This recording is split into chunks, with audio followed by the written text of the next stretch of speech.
So a day in the life of an online coach. Now, I wish I could sit here and tell you that my lifestyle was driving Lamborghinis all day, going to the Palm on beach clubs, but my life actually isn't that exciting. But to be honest with you, the simpler things in life are what brings me the most happiness. So I'm actually happy my life is like this. But typically we'll start the day with something that makes me happy. So we'll go for a nice walk with positive thoughts when I'm at my most creative, plan the day out. Then I like to do the most important tasks of the day first. So we'll do a big 5-hour work block, boxing off all the most important things. So the most important things for me is the coaching element, providing the service, getting our clients the results. So we'll do our team check-ins, we'll get our new starters onboarded, we'll do our WhatsApp communication with clients. Typically that would take 4 to 5 hours. We'll then go train, do content creation, and things which are based more around business growth will come in the evening times, because to me, I don't value that as much. I think if we get good results, we give a good service, you're gonna get the business growth as a result of that. But any new clients or new clients looking to start, we'll do our consultation calls with them in the evening. We'll map out an exact roadmap strategy for them, showing them exactly what we can do. If they want to move forwards with it, they can. So yeah, that is what a day in the life is going to look like for the online coach. So here's the favourite part of my morning routine, is when I think it's about 7,000 steps and I'll grab a coffee.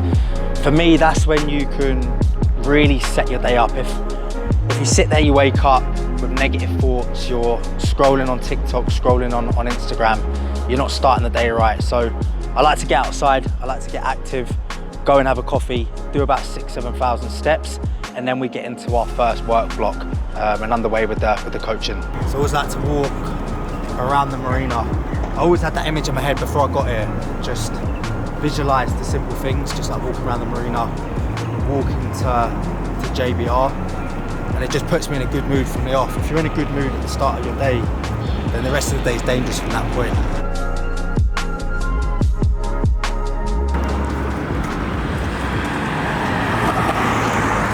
Done with 0 steps? What's that? Done with 0 steps? Yeah, mate, still going. 1,000 down, 6,000 to go. One of the main reasons I like going to the Starbucks is because of the people who work there. You've got a lot of people from Thailand. And where I've been in there so many times, they recognise me now. And every time that I walk in there, she goes, "Ah, Mr. Ollie, Mr. Ollie." And I don't know what it is, mate, but it's just quality.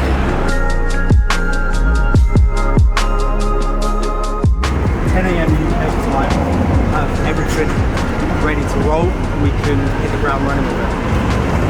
Continue to start building tissue, and if you come off it when you go into a dieting phase, you're going to see a drop in performance levels, and in response to that, you then start losing tissue. Bro, yeah, so considering it's only been 3 days, probably just fluctuating with water retention. What we've seen with you is you can fluctuate for 3-4 days, and then we can get a nice drop. So with energy drive in the position that it's in, we don't want to damage performance levels anymore. So we'll keep everything the same, give it another couple of days, and then we can reassess the situation. What do you want?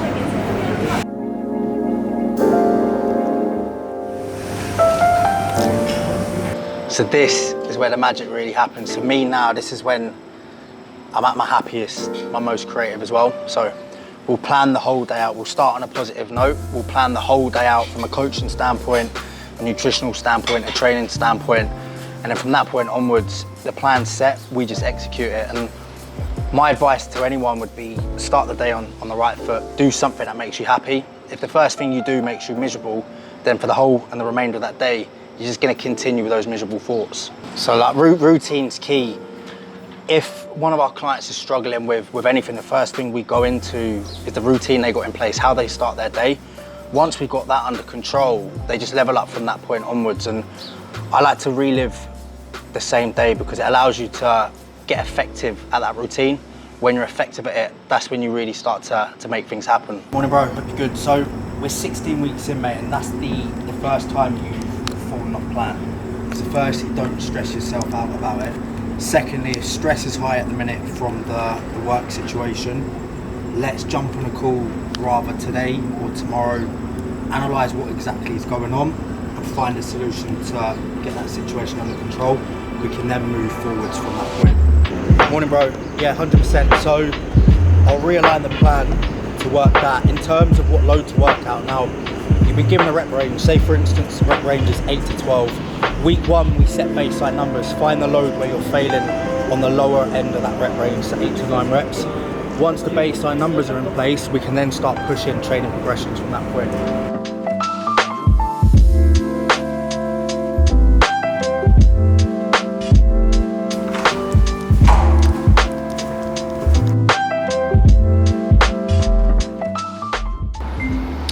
Morning, bro. Hope you're good. Thank you very much for this week's check-in. Another big week boxed off, coming in a kilo lighter this week. So we're yielding that perfect response from a fat loss standpoint. We're pulling around 1% off per week, and what that's allowing us to do is strip body fat at a very quick pace, but also keep performance levels in a stable position, allowing us to retain tissue and simply just strip the body fat off. Now, visually, this week we've yielded the biggest visual response. Midsection's coming in very, very tight now. Hips are coming in tight. Upper body striations, that vascularity is implemented in the look. Now, if you look carefully, we are still storing stubborn body fat on the midsection around the hips. Now, the level that we're striving for here isn't just good. We're taking this to the highest level. So I want you, by the end of this phase, looking in the mirror, being mentally mind blown about the condition that you're in. Now, for us to get to that stage, we need to pull another 3 kilos off over the next 3 weeks. Pulling a kilo off per week over the next 3 weeks, then it's gonna be job done. We're in a position then where you're gonna be very sensitive to insulin, you're gonna be effective at partitioning nutrients, we can transition into that gaining phase and build a significant amount of tissue.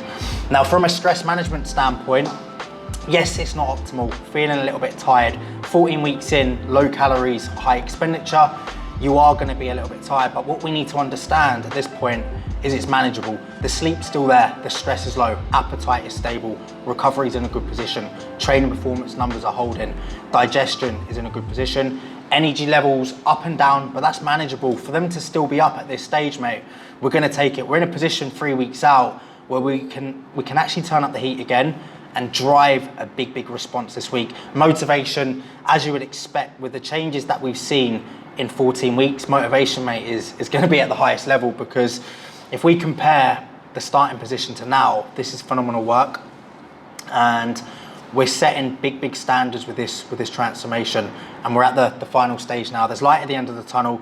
So you need to take the outlook on this now, that it's short-term sacrifice for long-term reward, because after this, you're gonna be in a position where you can spend 6 months in an off-season enjoying low levels of body fat, building good quality muscle tissue, and actually eating in a calorie surplus. So we've got 3 weeks left of being in the trenches. It's then job done. You've got 6 months in an off-season. So that's one of our clients, Jordan, who's 3 weeks out now, and the goal that we're pushing for is that 6% body fat. We don't just want to be lean. I want him coming in absolutely skinless, and that's what he wants to achieve. So the main variables that we look out for and we manage when pushing someone to get that lean is firstly the rate of loss that they're dropping at. If you go too quickly, yes, you're going to pull a lot of body fat off. You're also going to lose a decent amount of muscle tissue. We then need to focus on stress management. So to get to that body fat percentage, calories are going to be low, cardio is going to be high. We need to implement strategies to keep, firstly, their appetite in a good position, but also to manage their energy drive. We then need to watch out for their training. So we get 5 form clips a week. We assess their technique. We also look at their logbook to analyze how their metrics are, rather progressing, regressing, or maintaining. So that way we manage training performance, that retains muscle tissue. We manage the stress management side of things, that gives us the adherence. We manage nutrition to focus on their rate of loss, making sure that they just are pulling off body fat, but they're not pulling muscle off at the same time. Morning, bro, hope you're good. So here we are with your onboarding video, and the purpose of this is to give you the full rundown of everything that we're going to be doing. So we're going to start with the phases. We're then going to break that down into primary goals. We're then going to build your skeleton plan of essentially how we're going to achieve those primary goals. So phase 1 is going to be a body recomposition. We're going to be able to gain a small amount of muscle, but stripping body fat down to an 8 to 10% body fat range. Phase 2 is then going to be a gaining phase, and that's when you can completely develop and transform your physique by building a significant amount of muscle.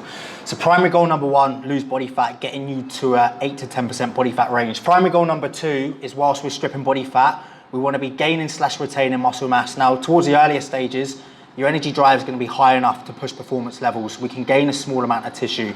Towards the later stages, the energy drive is not going to be there. The goal then is to maintain performance levels to retain tissue. Primary goal number 3 in the gaining phase is going to be building muscle mass. Primary goal number 4 is going to be minimizing body fat gains in that process. So this is what your roadmap is going to look like. Starting weight 75 kilos. For you to be at that 8 to 10% body fat range, we need to be at around the 60 kilo mark. Now, typically when losing body fat, you can lose anywhere from 0.5% to 1% of your scale weight. If you go quicker than 1%, you're going to run yourself into the ground. You're going to see it break down in terms of training performance. The sweet spot for us to get you to that 8 to 10% body fat range as quickly, as efficiently as we can, but also maintaining performance levels, is going to be 1%. So losing 1% per week to pull you down to that 60.7 kilo mark is going to take around the 21-week mark. By that point, you're going to be lean responsive. What we're then going to do is go into a 2-week reverse phase where we slowly bring calories up to maintenance, making sure we don't gain any unnecessary amounts of body fat, we don't gain too much water weight. We can then start transitioning into the gaining phase. Now, in terms of what I want you gaining on a week-to-week in the gaining phase, is around 0.5% of your scale weight. So about half the speed is what you'll go in a dieting phase, because if you go too quickly, you're going to gain a lot of body fat in correlation to the amount of tissue. So if we go at 0.5% of your scale weight, we're building good quality muscle and we're minimizing body fat gains. But what we need to understand is, what does it look like from a body composition standpoint? What does it look like from a training standpoint? If we're achieving those progressions, conditions holding nicely, body composition's in a good position, training performance is progressing, we know we're building good quality muscle, but we're also minimizing body fat gains along the way. So that was one of our new clients, Taran, who wants to develop his physique, but he's carrying excess amounts of body fat. If you go straight into a gaining phase when body fat's too high, firstly, you're not going to be responsive to build a muscle, but also before you know it, your body fat's going to accumulate to too high of a level, you need to diet back down. So what we're going to do is a nice body recomposition phase, get him in an optimal position. We can then spend 6 months in an off season. Now, when we onboard a new client, one of the most important things that we do is set expectations, set high standards. With high standards, there's going to be high results. So from the get-go, we outline their primary goals. We break it down into a skeleton plan. We give them all the key targets that they need to hit, everything that they need to be doing. We then hit the ground running. Then they're going to get 2 touch points. So they're going to get a weekly check-in. They're also going to get a midweek WhatsApp check-in, just to essentially make sure they're happy, they have that extra accountability, and we're moving forwards at all times. So meal 1, and at the minute, calories are low, cardio's high. I'm hungry, I'm tired. So this to me now is like eating Haribo's. It's oats with a little bit of Lotus Biscoff, and this is probably the favorite part of my day, to be honest with you, as sad as it is. But I like to give it about 2 hours before I train, just to make sure that the nutrients are digested and I can actually utilize them for my performance levels. I think what a lot of people do is they'll eat 30 minutes before they train.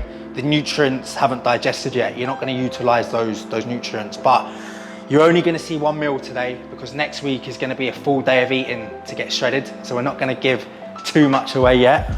But on the way with the oats and the Biscoff. So we've got 100 grams going in there, not a gram over on prep. We're then going almond milk. For me, if you waste it on normal milk, there's too many calories. In a dieting phase, you want to optimize foods high in satiation. So foods that are going to keep you feeling full, suppressing that appetite. Cooking on a stove. They didn't want to give a microwave with the apartment. I'm too tight to go and buy one as well, so the stove it is. I'm also, I'm still on plastic cutlery. The missus lands Friday, and yeah, shopping for house stuff is not my strong point. So plastic cutlery, cooking on the stove until the missus comes out.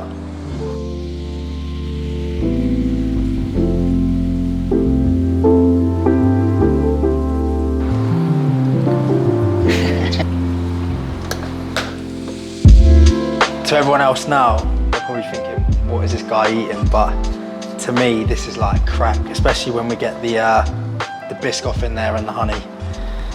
Now it's time for the good stuff. I have to eat this in the morning. What you'll see on next week's video is anything later in the day is a little bit boring because I've got a massive sweet tooth. Now, if I eat it later on in the day for like my last meal and I finish it, my cravings are through the roof. I spend the rest of the evening with a big mental battle, not going and getting another bowl. So what we do is implement it nice and early, then go gym, get out of the house. Everything from that point onwards is a little bit more on the boring end of the spectrum. I'm gonna get about 10 messages later from clients saying, where the fuck is my Biscoff in my meal plan? Plastic cutlery that we got. We've also got no plates or bowls, so I'm eating out of plastic containers as well. Roll on the missus getting out of it. Don't ruin the bowl. Fuck. You savour anything, literally every last lick of that spoon, you're not wasting it. That's the ugly side of prep.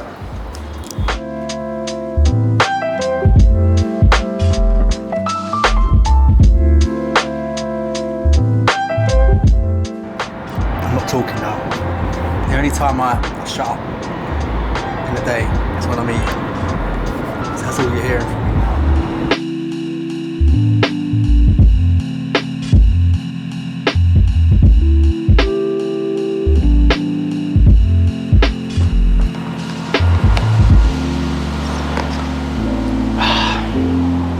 Now that is the saddest part of my day. I'll finish that meal, it just goes downhill from there. I think the next 2 meals, in fact, I'm not going to say, that's next week's video. Peak when you finish that meal. Oh.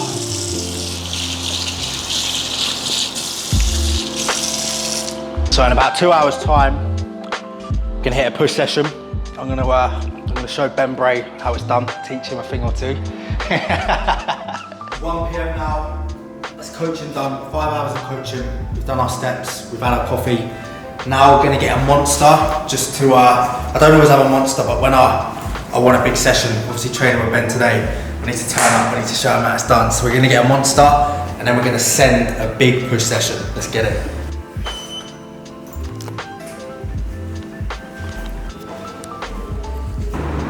Big monster. That's how it gets, mate. All day filming, 170 views. It is peak. It's just a story, bro. It's just a story. You've got to start. Yeah. To be fair, I quite like the challenge because I think when you make it and it wasn't an easy journey, you get more fulfillment at the end of it. One thing I've learned this year is to not be so focused on the end goal, because often or not you're going to get there and you're not going to feel much from it. The journey is the exciting part. So now building the channel with no views, no traction, that's the exciting part of the journey. That's when the growth comes. So I'm excited to see where we can get to.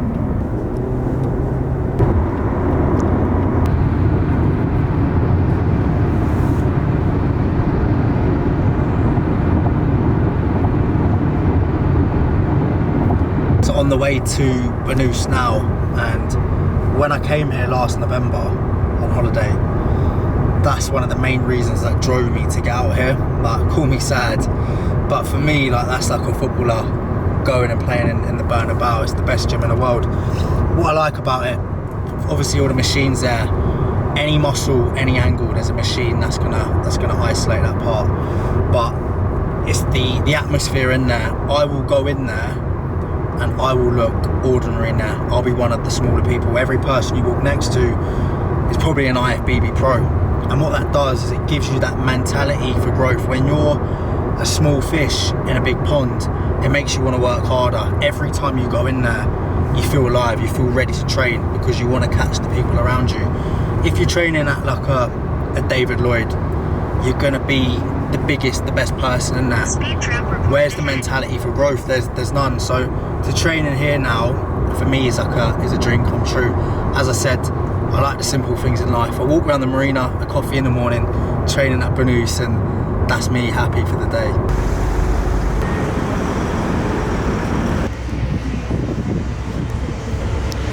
Sun wet that, innit? Jesus Christ. What is that? Do you know what that is? It's super coin. I used to intro it. You've introed it? Yeah. Really?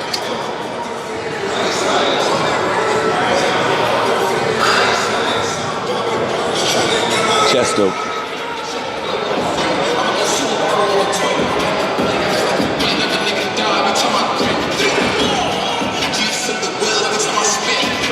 How comes you prefer this one? How comes you prefer this one? Tension stays on it. Really? Drops off on that. Have you seen I it? find it easier to come up from here on that. Here I feel like it's a lot like that. But the tension stays on here, so all you need to do is put it there, and don't let it come here. Just there. I should have got someone a little bit smaller on the channel to start with. Didn't realise how big this geezer was. Gonna show him how it's done today. Show him how to train. He's in a deficit and I'm in maintenance, so I've got a little bit of a head start on him, but the last time I trained with him, he was a lot stronger. So we'll see who plays up to the camera, shall we? Head up.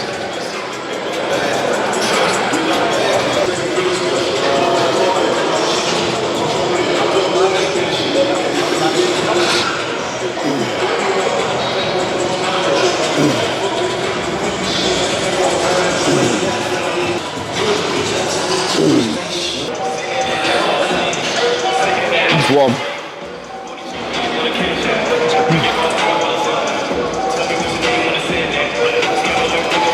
It's 4 more. 1. Good. 2. Go again. 3. Come on. Last one and then 5 partials. Yep. Now 5 partials. Burnham 1. Yep. 2. Go again wider. 3 wider. Go on. So that's the delt's pretty warm now, isn't it? What's that?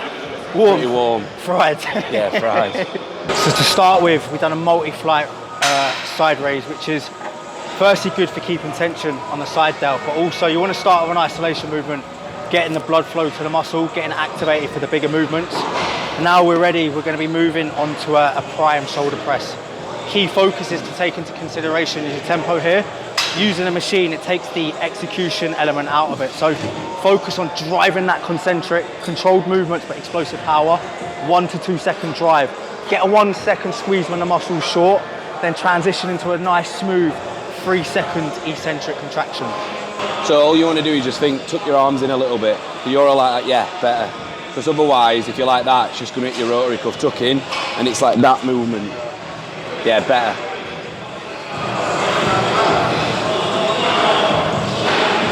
Because what you can do with this is challenge it. So you've got mid-range, top range, challenging it lengthened and shortened depending if you put it on bottom bracket or top bracket. So it's going to drive more tension in different areas of where you want it.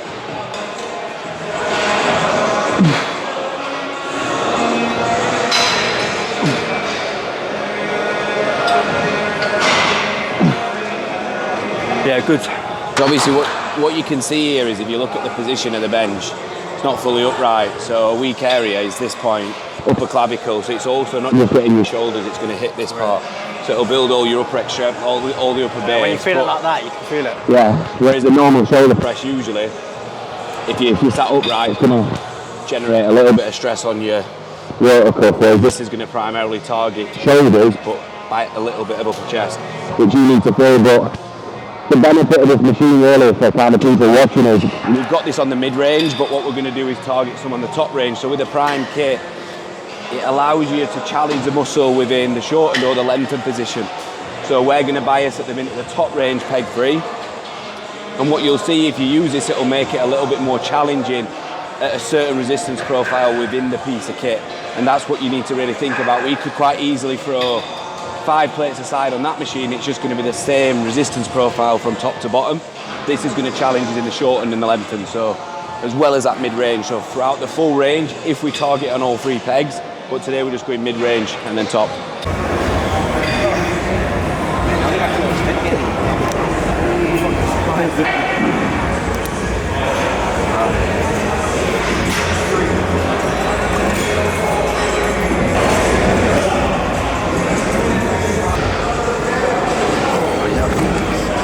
So for me now, in the division that I want to go, men's physique, it's all about that upper shelf. So delts for me are a weak point. That's why at the beginning of the session now, I'm going first with delts. So I'm going to be fresher, I'm going to be executing it to a much higher level. And again. Yeah, better, much better. Good drive. Come on, this is where you've got to dig deep on these sets now. Up. Yep. Compose, keep that breathing and bracing. Drive. Yep. Finish that. Yep.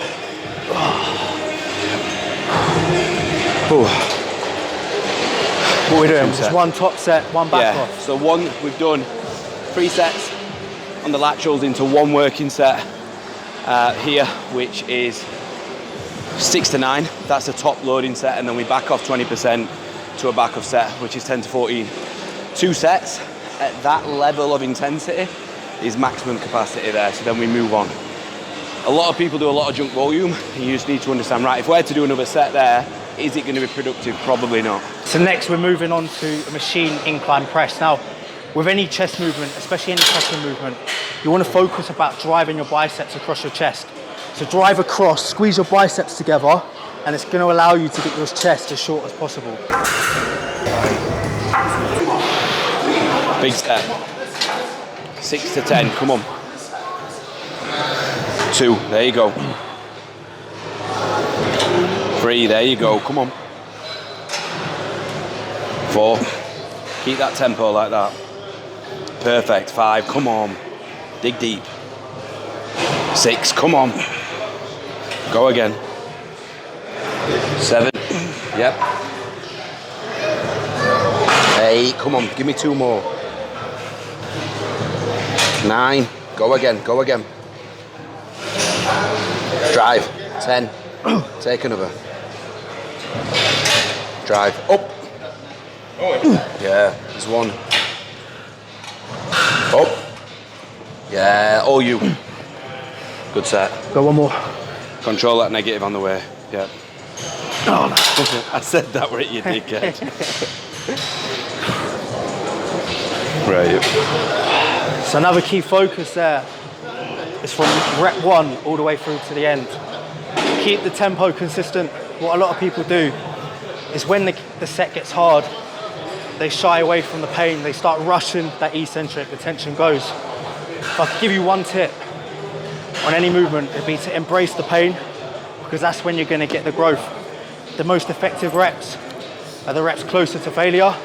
That's when you're going to initiate the most stimulus, that's when you're going to get the most growth. Let's go.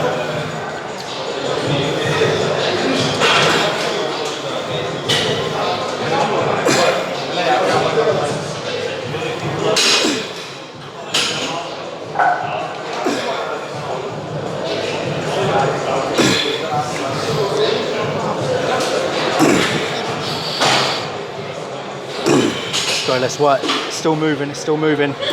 Let's go, at least 3 from here, at least 3. 2 more. 1 more now, 1 more. Get it. Up. Oh. Yep. Set.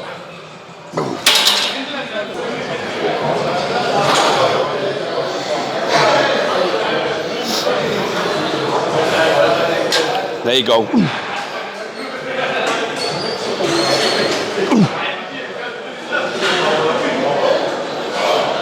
Good, come on. Oh, nice.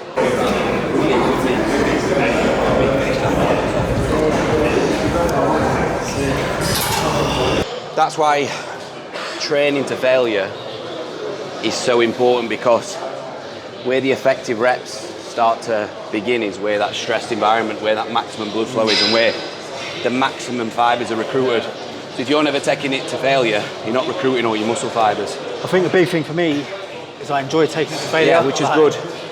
But Don't sacrifice the execution for more reps. Like when the set is broke down, it's broke down, it's done. One thing I see in a lot of form clips is the tempo's perfect to start. Yeah. Towards the end of the set, speeds up. Just goes. Yeah.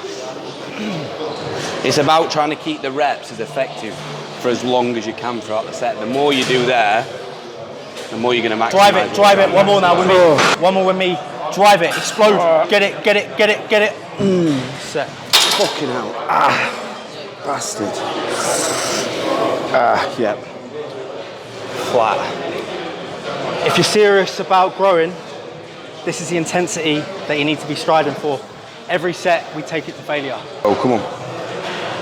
So another key focus when pressing is keep your shoulders retracted against the bench, keep your chest elevated. What a lot of people do is start rolling over, then the tension goes from your chest, then onto your delts. So keep those shoulders retracted, push back into the bench, keep that chest elevated, and then drive it.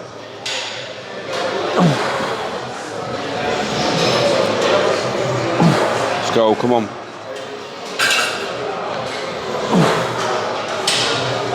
Yep.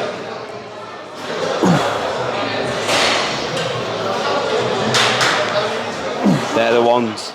All day. Yep. All day, come on. Come on. Open up, back him. You want two more like that. In. One more. In. Yeah, there's another. It'll break down, but I'm with you. Take this one all the way. One more with you? Yep. Drive. All you.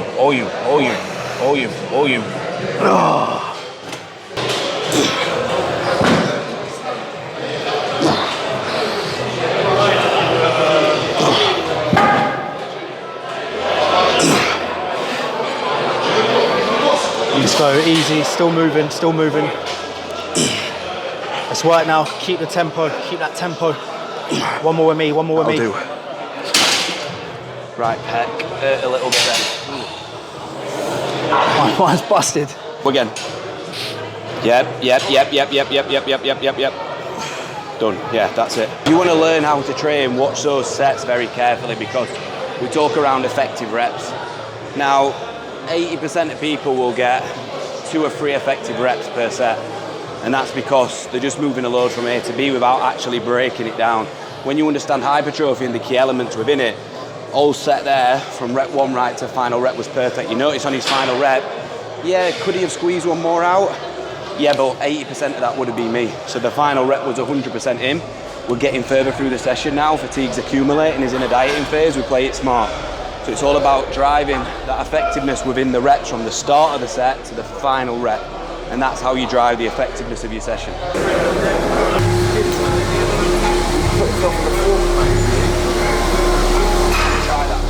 What we're trying to do is tax this in the shortened position. So to get this short when your chest is fully fucked is extremely hard because we've just done 2 compounds and 2 compounds, that's all we've done. So then we're finishing on this and obviously the blood flow in your chest now limits your ability to get your chest short.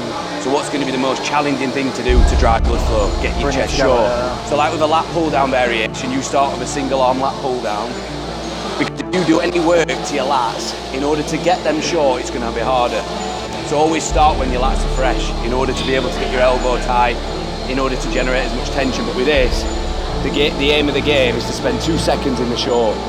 Because look mate, you can feel the pump there, so imagine adding that element of resistance, how much stress that's going to drive. Do you get me? Yeah. What are you laughing at? You know, it makes sense, but I don't know. You know, when the camera's there, it's just like, fucking hell.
no momentum to initiate that movement. A lot of people will bounce up and drive it using momentum, but you want your hands coming just outside your hips to initiate that portion of the movement being driven by momentum, and keep your body completely stabilized. There's no movement coming up from the knees.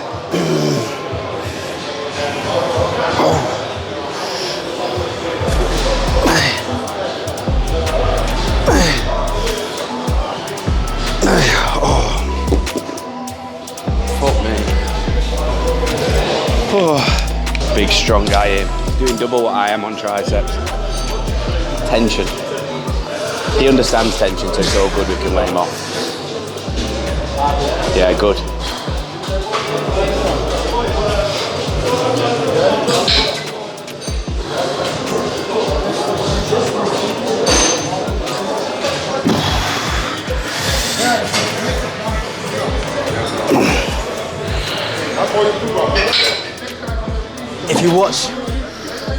If you watch Ben's elbows, they're completely locked. What I see a lot of people doing is their elbows come up in line with the bar, and then that portion of the movement is initiated momentum. Keep your elbows completely locked and fixed. It should just be flexion around the joint. That isolates the tricep, again, optimizing mechanical tension.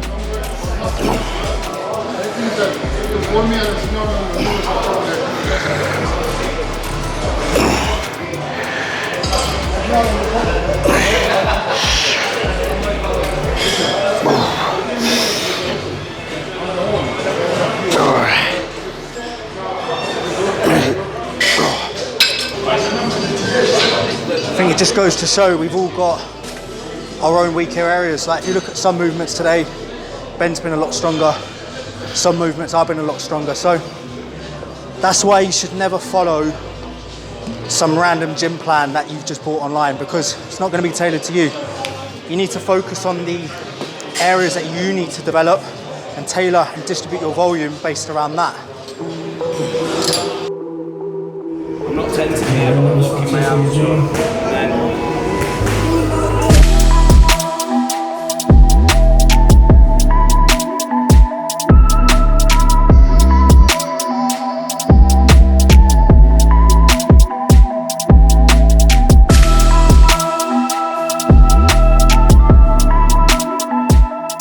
So that's it for today. That's push done, a 5-hour work block, morning routine, setting us up for the day.